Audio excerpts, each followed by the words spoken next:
Hi hello, ഇന്ന് നമ്മൾ ഓണം പ്രമാണിച്ച് വളരെ വെറൈറ്റി ആയിട്ടുള്ള ഒരു പായസത്തിൻ്റെ റെസിപ്പിയാണ് പരിചയപ്പെടുന്നത്. അടയോ റൈസോ ഒന്നും തന്നെ യൂസ് ചെയ്യാതെ വളരെ വെറൈറ്റി ആയിട്ടാണ് നമ്മളിന്ന് പായസം തയ്യാറാക്കിയെടുക്കുന്നത്. വെറൈറ്റി ആയിട്ടുള്ള ടേസ്റ്റ് ഇഷ്ടപ്പെടുന്ന എല്ലാവർക്കും ഈ ഒരു പായസത്തിൻ്റെ റെസിപ്പി തീർച്ചയായിട്ടും ഇഷ്ടപ്പെടും. അപ്പം നിങ്ങൾ ഒട്ടും തന്നെ സ്കിപ്പ് ചെയ്യാതെ ഈ വീഡിയോ ഫുള്ളായിട്ട് കാണണം. നമ്മുടെ വെറൈറ്റി ആയിട്ടുള്ള പായസം തയ്യാറാക്കാനായിട്ട് ഞാൻ എടുത്തിരിക്കുന്നത് 1 കപ്പ് സാബുദാന ചൗവരിയാണ്. അത് നമുക്കൊരു പാത്രത്തിലേക്കിട്ട് ഒരു 20 മിനിറ്റ് ഒന്ന് കുതിർത്തെടുക്കണം.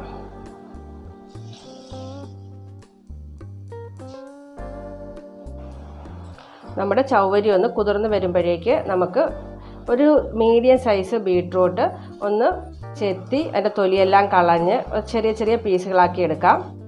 നമ്മളിന്ന് തയ്യാറാക്കുന്നത് പിങ്ക് ബോൾ പായസമാണ്. നമ്മുടെ പായസത്തിന് പിങ്ക് നിറം നൽകുന്നത് ഈ ബീട്രൂട്ടാണ്. നമ്മുടെ കുട്ടികളൊക്കെ ബീട്രൂട്ട് കഴിക്കാൻ അത്ര ഇഷ്ടപ്പെടത്തില്ല. അപ്പം അങ്ങനെയുള്ള കുട്ടീസിനൊക്കെ നമുക്ക് ഇതുപോലെ നല്ല ഹെൽത്തി ആയിട്ട് പായസത്തിൽ ബീട്രൂട്ട് ചേർത്ത് തയ്യാറാക്കി കൊടുക്കുകയാണെങ്കിൽ അവർ ബീട്രൂട്ട് പായസമാണെന്ന് അറിയാതെ തന്നെ അത് കഴിച്ചുകൊള്ളും. വളരെ ടേസ്റ്റിയാണ്. നമ്മൾ ഈ പായസത്തിൽ ബീട്രൂട്ട് ചേർക്കുന്നത് കൊണ്ട് അതിന് പ്രത്യേകിച്ച് ടേസ്റ്റ് വ്യത്യാസമോ ബീട്രൂട്ടിൻ്റെ ആ ഒരു ഫ്ലേവറോ ഒന്നും തന്നെ ഉണ്ടാവില്ല. വളരെ ടേസ്റ്റി ആയിട്ടുള്ളൊരു പായസമാണ്.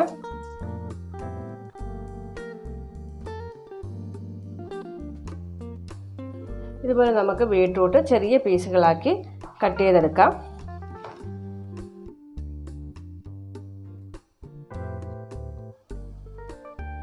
ബീട്രൂട്ടൊക്കെ ഞാൻ കട്ട് ചെയ്തെടുത്തിട്ടുണ്ട് ഈ ഒരു ഷേപ്പിൽ. ഇനി നമുക്ക് ഈ ബീട്രൂട്ട് ഒന്ന് വേവിച്ചെടുക്കണം. ബീട്രൂട്ട് വേവിക്കാനായി ഞാനൊരു പാത്രം വെച്ച് അതിലേക്ക് ഒരു ഏകദേശം 3-3.5 ഗ്ലാസോളം വെള്ളം ഒഴിച്ച് ബീട്രൂട്ട് ഒന്ന് വേവിച്ചെടുക്കുന്നുണ്ട്. അപ്പം നമ്മുടെ വെള്ളം ഇവിടെ ചൂടായി വന്നിട്ടുണ്ട്. അതിലേക്ക് നമ്മൾ നേരത്തെ കട്ട് ചെയ്ത് വെച്ചിരുന്ന ബീട്രൂട്ട് ഇട്ടൊന്ന് വേവിച്ചെടുക്കാം.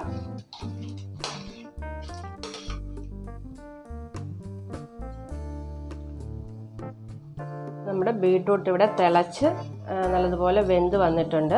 ഇങ്ങനെ നമ്മൾ വേവിച്ചെടുക്കുന്നത് കൊണ്ട് തന്നെ നമ്മുടെ പായസത്തിന് ബീട്രൂട്ടിൻ്റെ ഒട്ടും ഫ്ലേവർ ഉണ്ടാവില്ല.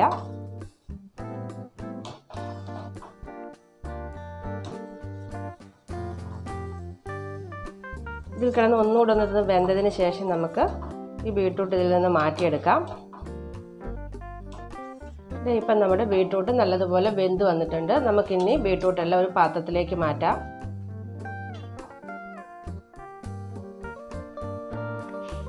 ബീട്രൂട്ടിൻ്റെ നമ്മൾ വേവിച്ചെടുത്ത ഈ കഷ്ണങ്ങൾ കളയേണ്ടതില്ല കേട്ടോ. നമ്മളിത് അരച്ച് ഇതിൻ്റെ ജ്യൂസ് എടുത്തതിന് ശേഷം നമ്മൾ പായസത്തിലേക്ക് ചേർക്കും. അപ്പോൾ ഇത് ഇവിടെ ഇരുന്ന് തണുക്കട്ടെ. അതിന് ശേഷം നമുക്ക് മിക്സിയിലിട്ട് നല്ലതുപോലെ ഇതൊന്ന് അരച്ചെടുക്കാം. ഇനി നമുക്ക് ഈ ബീട്രൂട്ടിൻ്റെ വെള്ളത്തിലേക്ക് നമ്മൾ നേരത്തെ കഴുകി വൃത്തിയാക്കി ഒരു 20 മിനിറ്റ് കുതിർത്ത് വെച്ചിരുന്ന നമ്മുടെ ചൗവരി ഇട്ട് കൊടുക്കാം.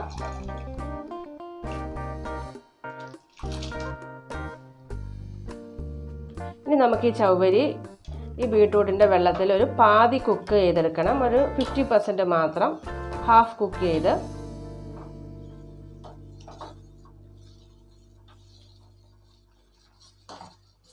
അപ്പോൾ നമ്മുടെ ചൗവരി ഒരു ഹാഫ് കുക്കായി വന്നിട്ടുണ്ട്. ഇനി നമുക്ക് ഫ്ലെയിം ഓഫ് ചെയ്തിട്ട് ഇതൊന്ന് സ്റ്റെയിൻ ചെയ്തെടുക്കണം. ഇനി ബാക്കി ചൗവരി നമ്മൾ പാലിലാണ് കുക്ക് ചെയ്തെടുക്കുന്നത്. അപ്പം നമുക്കിതൊന്ന് അരിച്ചെടുക്കാം.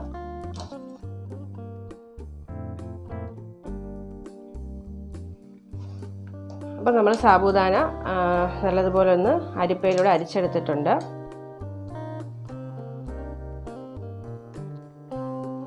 ഇനി നമുക്ക് നമ്മൾ നേരത്തെ വേവിച്ച് വെച്ചിരുന്ന ബീട്രൂട്ട് ഒന്ന് അരച്ചെടുക്കണം. നമ്മൾ ഒട്ടും തന്നെ വെള്ളം ചേർക്കാതാണ് നമ്മൾ ഈ വേവിച്ച് വെച്ചിരുന്ന ബീട്രൂട്ട് അരച്ചെടുക്കേണ്ടത്.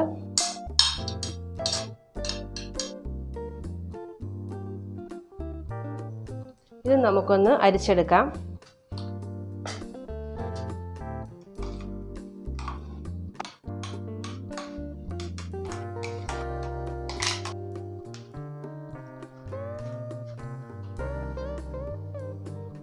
അപ്പോൾ നമ്മൾ വേവിച്ചെടുത്ത ബീട്രൂട്ടും നമ്മൾ നല്ലതുപോലെ അതിൻ്റെ ജ്യൂസ് എടുത്തിട്ടുണ്ട്.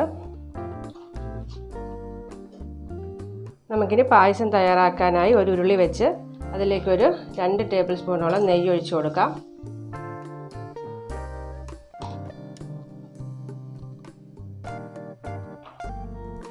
ഇതിലേക്ക് നമുക്ക് കുറച്ച് കാഷ്യൂ നട്ടും കിസ്മിസും ഇട്ട് ഒന്ന് ഫ്രൈ ചെയ്തെടുക്കാം.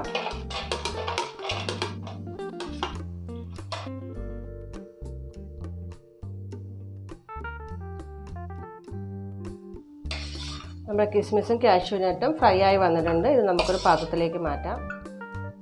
ഇനി നമുക്ക് ഈ ഒരു നെയ്യിലേക്ക് നമ്മൾ നേരത്തെ പാതി വേവിച്ച് വെച്ചിരുന്ന സാബുദാന ഇട്ട് കൊടുക്കാം.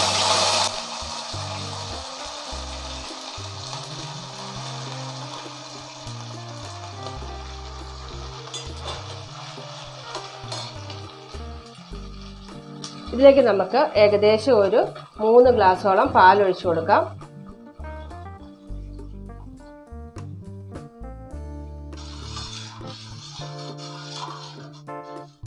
ഇനി നമ്മളിതിലേക്ക് ചേർത്ത് കൊടുക്കുന്നത് നേരത്തെ നമ്മൾ എടുത്തു വെച്ചിരുന്ന ബീട്രൂട്ടിൻ്റെ ജ്യൂസാണ്. നമ്മുടെ കളറിന് ആവശ്യമായിട്ടുള്ള ജ്യൂസ് ഇതിലേക്ക് ഒഴിച്ചു കൊടുക്കാം. എത്രത്തോളം നമുക്ക് കളർ വേണമോ അത്രത്തോളം ജ്യൂസ് ഇതിലേക്ക് ചേർത്ത് കൊടുക്കാം.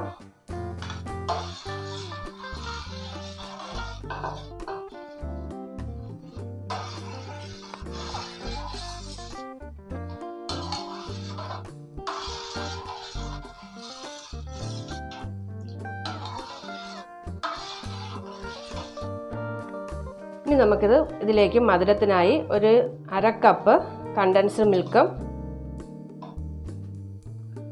ഒരു 5 ടേബിൾ സ്പൂണോളം പഞ്ചസാരയും ചേർത്ത് കൊടുക്കാം.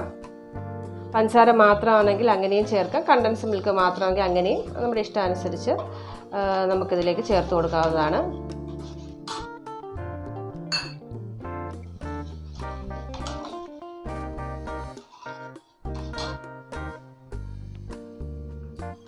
നമ്മുടെ പായസം ഒന്ന് തിളച്ച് വന്നിട്ടുണ്ട്. ഇനി നമുക്കിതിലേക്കൊരു ഫ്ലേവറിനായിട്ട് ഒരു 3-4 ഏലക്ക ഒന്ന് ചതച്ചിട്ട് കൊടുക്കാം.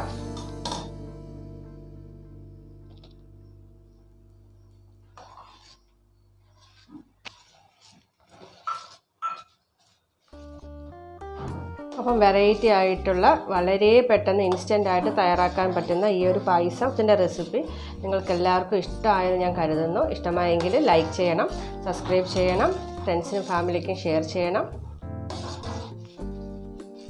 അപ്പോൾ നമ്മുടെ പായസം ഏകദേശം റെഡിയായി വന്നിട്ടുണ്ട്.